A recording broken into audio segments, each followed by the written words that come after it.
Runners across the city are getting ready for the United Airlines New York City Half Marathon this Sunday, March 19th. The 13.1-mile course starts in Prospect Park in Brooklyn, travels up Manhattan's East Side through Times Square and ends in Central Park. And joining me now is one of this weekend's runners, Tom O'Keefe. Tom, thank you so much for being here. Thank you. Good morning. Good morning. Thank you, Cindy. So this is going to be your first New York City Half Marathon. It's my first time ever running in New York City, whether a race or leisurely. So I'm extremely excited for it. Yeah. And I know you've run more than 50 of these types of races, and lately you're doing this with a serious health issue. Yeah, I have end-stage chronic kidney disease. If you know sort of this range, my GFR is 17, which is the health of a kidney. Basically, it's from 0 to 120. So I'm in need of a kidney transplant. I'm on the transplant list. And the interesting thing about kidney disease, when you get it, you sort of feel like, no, I guess I can't run anymore. Right. It's what I love to do. And I saw an inspiring story of someone else who ran. I was like, if he can do it, I can do it. So my whole thing is to show that even with desperate need of a kidney, I still can do the things that I love. And for me, that's a half marathon. And running my first race ever in New York City through Times Square and Central Park and through Brooklyn, where my dad is from. So. Wow. All right, you're not only running for yourself, you're running for a team. Yes, I'm a founder of a nonprofit called Strive for Stride, and we sponsor immigrant, BIPOC, and low-income runners to run any race they want. We currently sponsor 260 runners from 23 different countries to run any race they want. Includes Boston Marathon, New York City Marathon, New York City Half, and races. New York City Half costs $145. New York City Marathon is close to $300. So it's a huge expense that a lot of people can't afford.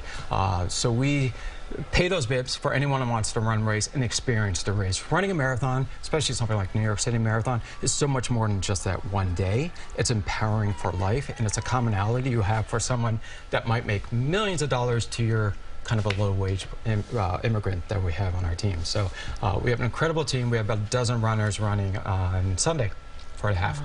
That's terrific. I mean, people wouldn't even think about the need for something like that because you don't even think about how much these marathons cost. You do. I run a lot of races. So you know it. So running the races, I knew how expensive they were for me, and I'm a very fortunate individual. I also knew that a lot of people at the races looked at me. There was very little diversity. Your major marathons, Boston, New York City, has a lot of diversity, Miami Marathon. But when you get to your smaller races, there's a lot of lack in diversity. I was always curious, why is that? One thing I could easily help is pay for those race bibs. And there's a lot of reasons for a lack of diversity in races and sport.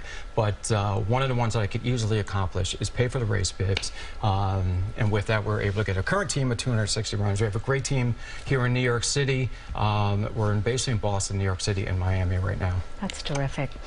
All right, so this race is almost like a homecoming. I know you grew up in Poughkeepsie. I did, yes, many years ago. And this is, like we said, first race in New York City. But my gosh, what a route this is going to be, running through Times Square and everywhere. Yeah, start from Brooklyn. So my dad grew up in Brooklyn, Bed-Stuy, back in the 30s. So I'm excited to be there. I was supposed to run the Brooklyn Half last year, but my kidney started failing precipitously last year, so I wasn't able to do it. So now I can finally get to his hometown and run in memory of him through Times Square, something obviously we all know throughout the world, and finish in Central Park. So my wife is running with me, so we're both extremely excited to be in New York, have some great food, and run a little on Sunday. Run a little, a lot. How did you get into running, and how has it changed your life? I started running kind of late in life, and about 10 years ago when I was roughly 40 years old. And I ran before then just to stay in shape, but it was kind of a chore. It had no purpose to running. And New Balance actually gave me a bib to the Falmouth Road Race. It's a classic race on Cape Cod, an incredible race, thousands of spectators, and I ran it, and it was so uplifting and so inspiring, and I said, I love this, I have to do this again, and that inspired me to run. And that is how I started Strive for Stride, to give people that same feeling. So we go back to Falmouth every year, give our team members bibs. We give them a weekend in Cape Cod, which a lot of them can't afford to do, and just to feel that excitement of the crowd and to get the passion about running. And then once I had a purpose for running, it's actually a lot easier. And the purpose is to run that race and finish the course. And so the training miles that are done through a long New York winter and a long Boston winter become a lot easier when you have the goal of the New York City Half or the Boston Marathon is soon to follow in April. Tom, it's so nice to meet you. You Thank too, you Cindy. for all Thank the you. amazing work that you do, and have fun this weekend with your team and your wife and all that. We've already had a lot of fun. We've been here one night, so one more night, and then Saturday we'll have to take a little rest for the race, and then Sunday night we're back. So, thanks again for cheers. being here.